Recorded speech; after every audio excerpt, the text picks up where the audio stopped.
Welcome to the Artist Work Ethic Podcast. I'm Mike Pelak. I'm a screenwriter and filmmaker who's always looking to maximize my time and potential as I work to break in. In this podcast, I talk to artists of all kinds who have seen success in their fields about their process, habits, and work ethic. Today on the show is actor and photographer Jay Potter. Jay appeared prominently in season 1 of the FX show Rescue Me opposite Denis Leary. He's appeared in major films such as The Big Short, The Call, Che, and Beruit, as well as TV shows Spin City, Hap and Leonard, and God Friended Me. Jay is also a successful photographer, exhibiting in New York and Philadelphia, and recently had a solo show at Rush Arts Philly. Finally, he's on the SAG Board of Directors. All right, Jay, thanks for coming on with me today. How are you doing? I'm great, man. It's great to see you. It's great to hear your voice. So enjoyed working with you on your short film a year and a half ago. That was really a blast. Jay starred in my short film, What Have You Done? That we shot it about a year and a half ago. I put it out last fall, played in a bunch of festivals and had a really great time doing it. Got a lot of awesome feedback about you, Jay. Whatever good feedback you got, that's just a reflection of your skill set, you know? So it was good writing, great little short story, good casting, and we knocked it out. I wanted to talk about your career in the arts and your experience in film and TV. I know it's very difficult to break into the point of even auditioning for high profile TV shows and films, let alone landing some of the roles that you have. In those early days, when you were first pursuing this, how did you continually push yourself to keep going until you made it to that point? Yeah, that's a great question, Mike.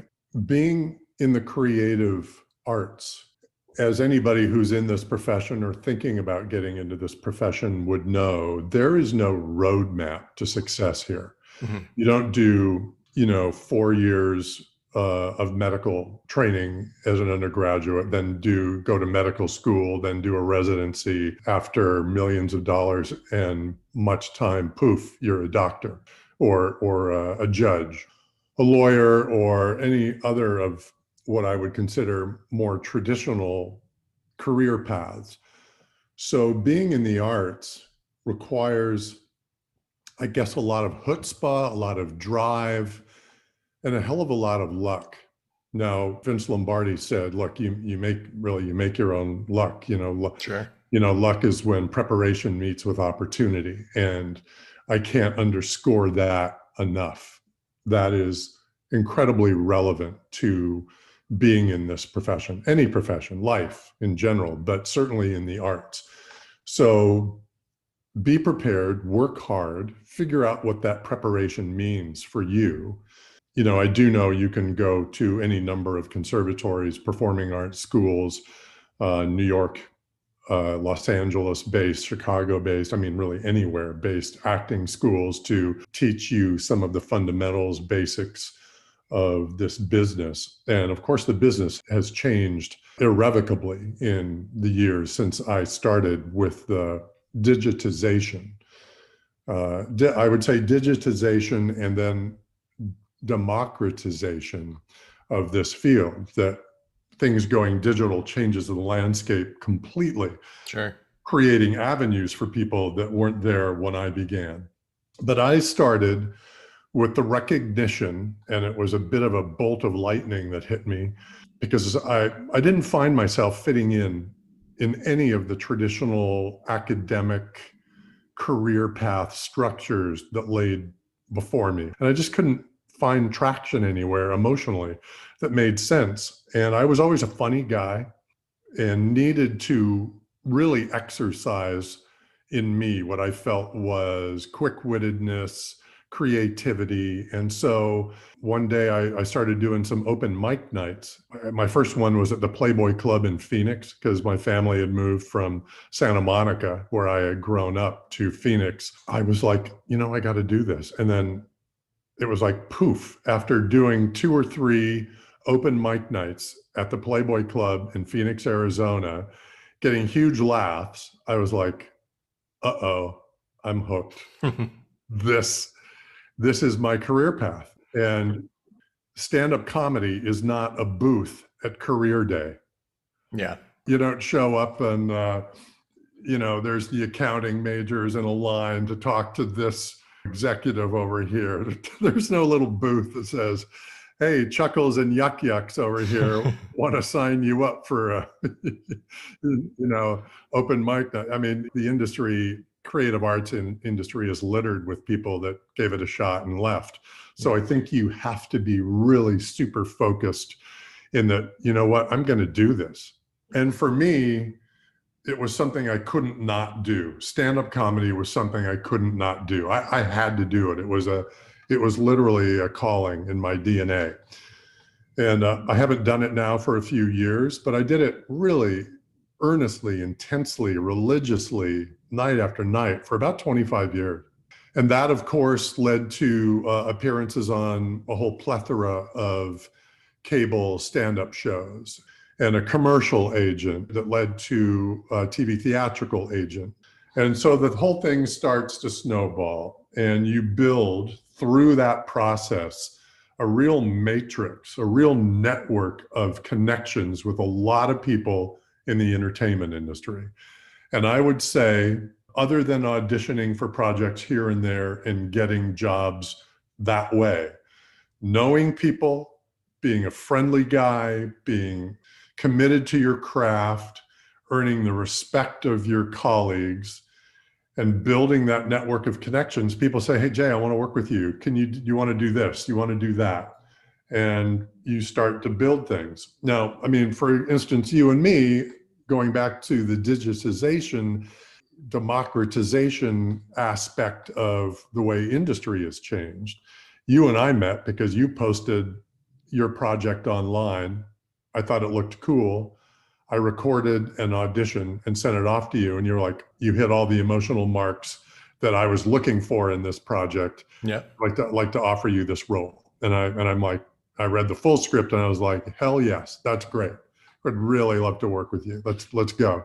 And that's certainly one aspect that people who are starting out and who don't have a visual bibliography of work that they haven't yet put together a reel essentially for themselves can start to build work history that people can see and go, oh, interesting type. Oh, that's good. I like what that actor is doing. I like that actress is doing, although we don't really seem to use actor and actress anymore. It's like everybody is an actor. And I agree with that. I think that's a nice change in the nomenclature.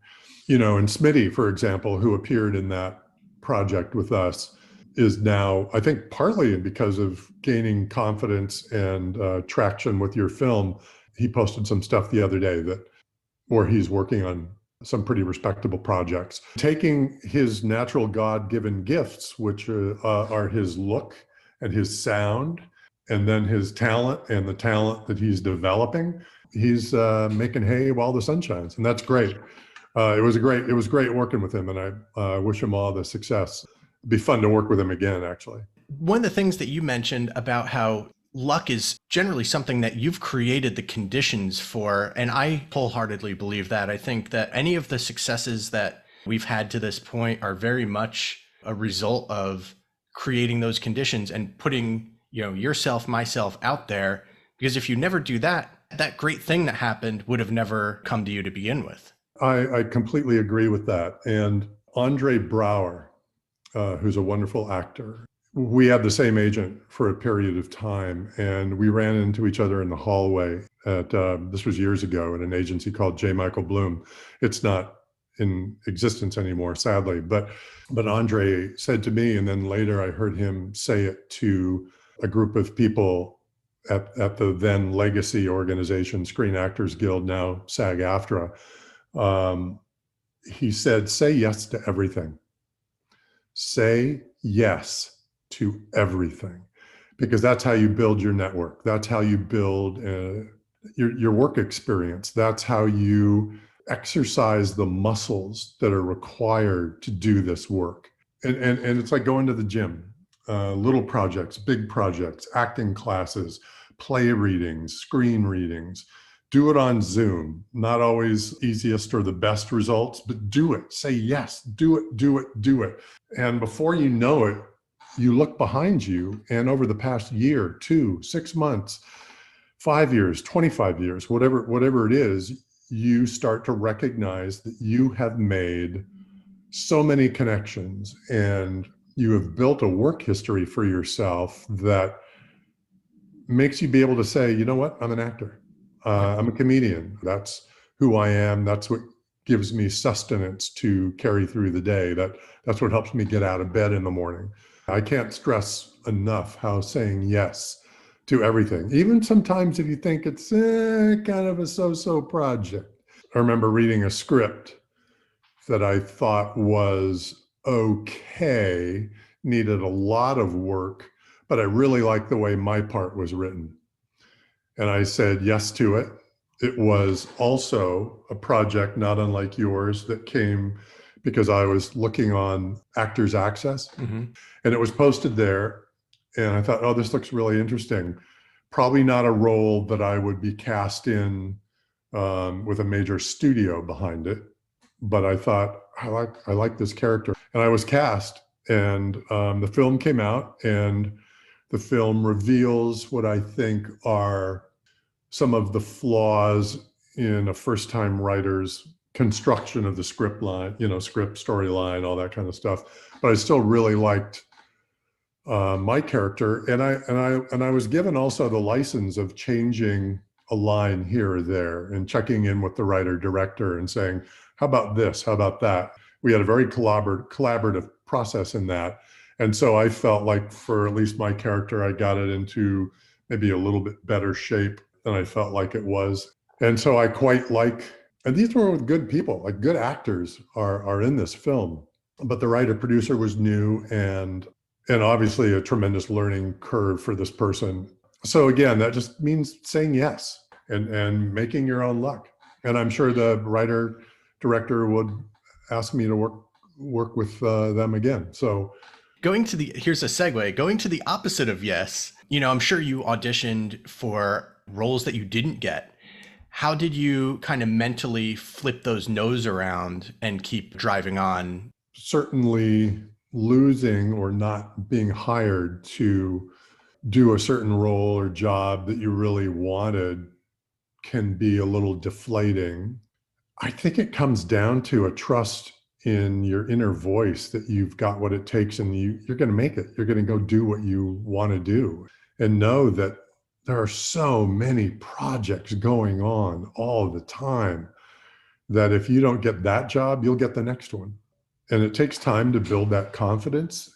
And also an internal philosophical response to, your inner religiosity, God, sense of guidance or something. I don't know. I mean, I think you just have to know that if you didn't get that job, you weren't the person for that job. Yeah. And that the creators of that project didn't see you in that role. They saw somebody else in that role. And that's okay. And then, I mean, I've just heard so many actors say, you know what, I didn't get that job, so-and-so got that job. And when I saw them in that role, I was like, oh yeah, of course, that person was meant for that job. Yeah. But you'll get the job that was meant for you. Sure. And it's a great perspective. And I think you just have to trust in that and not get too bogged down.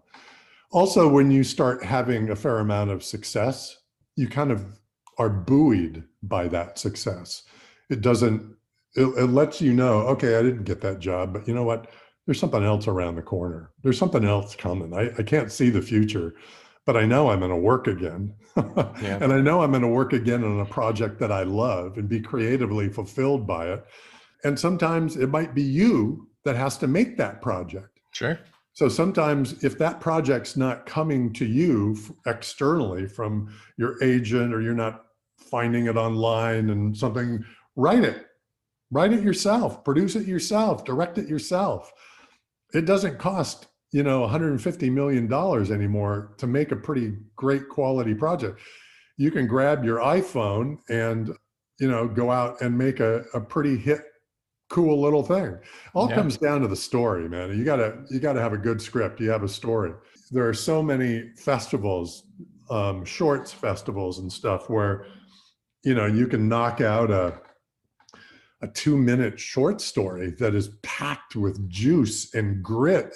I mean, I've seen commercials that have made me cry. There was some commercial about two brothers. It was a commercial for like some Scottish malt liquor or something like that. But it was done so creatively and so shot so beautifully and so inexpensively and so short. I mean, it might have been a 30-second or a 1-minute commercial, but they told the story so gorgeously that, you couldn't help but have, real emotional impact and traction. And if those kind of roles aren't coming to you, go freaking write that. Go do it. For Go sure. make that happen for yourself and use that as your business card. Make your own luck and make your own work. Yeah. Yeah. I mean, I made a film a couple of years ago just because of that. It was one of the hardest things I've ever done. I mean, I know I don't have to tell you that as a filmmaker, but I wrote and rewrote and rewrote and rewrote. And I took it to my partner and he was like, no, it's not there yet. And I'm like, what? You gotta be kidding me. Yes, it is. And they were like, no, you need a different opening shot to set this up. And then finally one day it came to me, and I was like, it was that, real intensity and saying no until we got to the yes. Make your own work, say yes to things. There's no roadmap. And so I guess to get to your question of like, really, how do you keep going, is that this is what you see for yourself. This is your career path. There's no choice of giving up or quitting. If you really think that, you know what, I might just be as happy doing this as changing the carburetor on cars for strangers, then maybe you should go do that. Because this requires, I think, perseverance, this industry, a creative field, whether you're, coming up with design patterns for, the next fall collection on the Paris runway. You gotta be in it. It's gotta be what your calling is. And if you're really being creative and those juices are flowing, that sustains you, almost irrespective of the kind of public response you get. So you're still acting, and you're also a photographer as well. You've exhibited in galleries in New York and Philadelphia, and I see you post photos online every day or nearly every day. Every day. That's amazing. How are you keeping up that productivity on such a consistent basis? Yeah, that's a great question. I've been doing it, I think, coming up like on 14 years, posting a photo every day. It's such a religion for me now, sort of a personal habit before I get out of bed. Well, I carry, sometimes I carry my really good glass camera body and good lenses with me, or at least a good quality iPhone. And I see the world, it's just one of those other passions that I see. I mean, when I'm watching a film, I'm always saying to my wife, so we're sitting there on the couch and going, oh my God, that's a great shot. That's a great shot. The framing of that. And I think we're taking in visual messages all the time, right? When we're watching television or flipping through a magazine, as if people did that anymore. We are bombarded with visual messages constantly.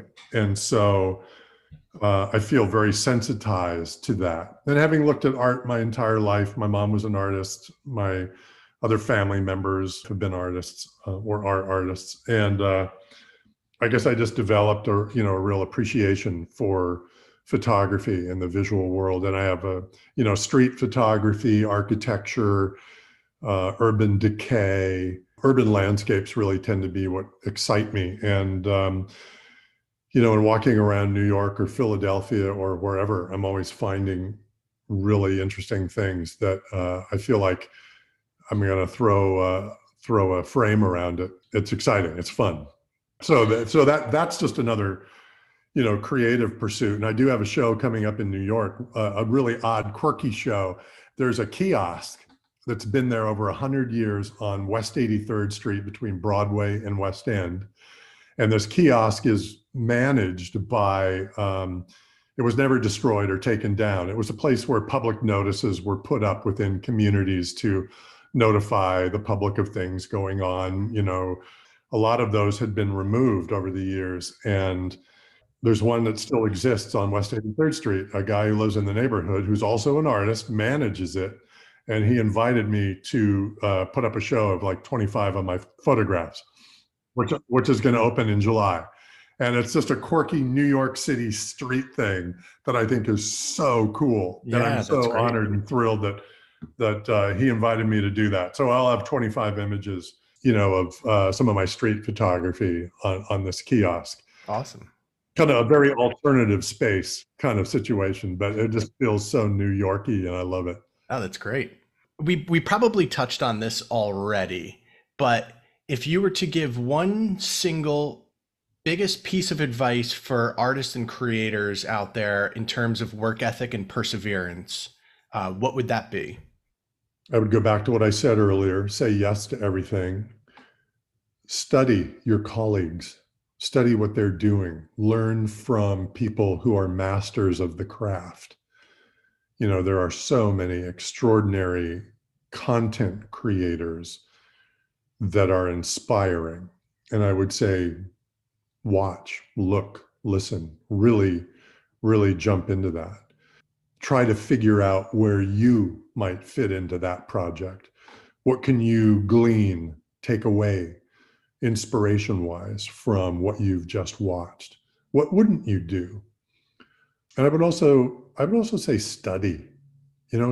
Keep studying, keep using your creative muscles to make things. Writers always say, I have writer's block. I can't do this. It's just, and I guess that's where discipline comes in. So I'm giving you multiple answers to your question. I don't think I could limit it to one thing. I think discipline for somebody in the creative field is one of the biggest challenges, because there's no inherent structure, unless you're going to rehearsals all day and then you have to do a show that night.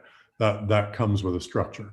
Or you've just gotten the shot list for the project, for the film you're working on, and that you have to know your lines for this scene by 2 p.m. when you're probably going to be shooting this scene after lunch, and you're in a food coma because you had a cheeseburger for lunch, and now you got to wake up and go shoot a scene, and you have to drink 3 cups of coffee. I would say discipline, the discipline of personal creative discipline that comes from operating in an inherent structure. In an inherent industry with no structure. We as actors spend most of our time not working. That's just the way we spend more time not working than working. So finding personal self-discipline to watch programming, learn from your colleagues who are in the industry, set a time aside to learn lines for a scene that you want to do. Find a scene, transpose a monologue. Keep finding ways for yourself to participate even when you're not necessarily being hired. Read plays, read screenplays, watch stuff. Always be learning. Always be learning, and then let it go, and then here's something that's really important that I don't think it's said enough. Have a robust interest in other things as well. I'm not saying go change carburetors in other people's cars. I'm saying like with me, with photography.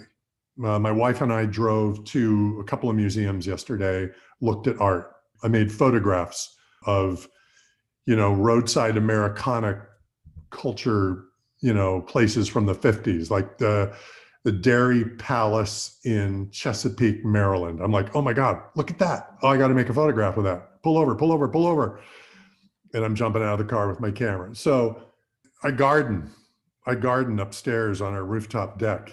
Find yourself, give yourself a respite from the pursuit of your career, and stay interested in the world. Know what's happening in the world, right? Know what's happening in current events. Have a viewpoint about it. Educate yourself. Keep your world 360. Don't be so funneled into your own career and narcissism that you lose the big picture of things.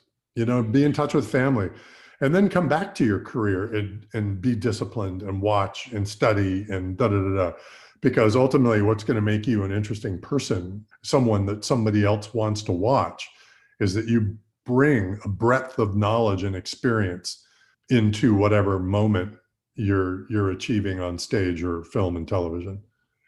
Awesome. Is there anything else that you want to plug or talk about or shine a light on? We have SAG-AFTRA union elections coming up. I've been a proud member of my union for many, many years. Not only as a member, but I've served on the board of directors for just over 20 years. And it's been a rewarding experience serving the membership with my colleagues. I would say for people who want to join the union and for people who are already union members, your union is a great thing, and it works to achieve wages and working conditions that protect you. And, you get to be an old guy like me, you have a pension and healthcare. We've had some really challenging changes to our healthcare plan, but fortunately, effective leadership has maintained the existence of our plan. Like all institutions, we've really been hit by the pandemic. Decades of rising healthcare costs, which have made the healthcare plan challenging, but then double whammied hit by the pandemic. The plan has been underfunded, and it had to go through some serious restructuring. But I would just hope that union members and people who see themselves eventually being in the union, and I think you would have to be if you want to consider yourself long-term, having longevity in this field, you want to know that your union is working hard for you. And I just can't say enough good things about my union, and that it has allowed me to make a living in this field. And I'm grateful for that. So I guess that's another area of passion that I've put in. Employers will certainly want to take advantage of us, and having a governing body that protects us, such as a union, is a really important thing. So I guess that would be it. Awesome. Well, Jay, thank you so much for coming on with me today. Mike, it is such a pleasure to be here with you. I wish you all success in your writing and filmmaking, and I look forward to the next time we see each other in person, hopefully working on one of your projects. Thank you so much for listening today. Please subscribe to the Artist Work Ethic podcast anywhere you listen to podcasts, and please rate and review the show. Follow us on Instagram at The Artist's Work Ethic, and check out theartistsworkethic.com.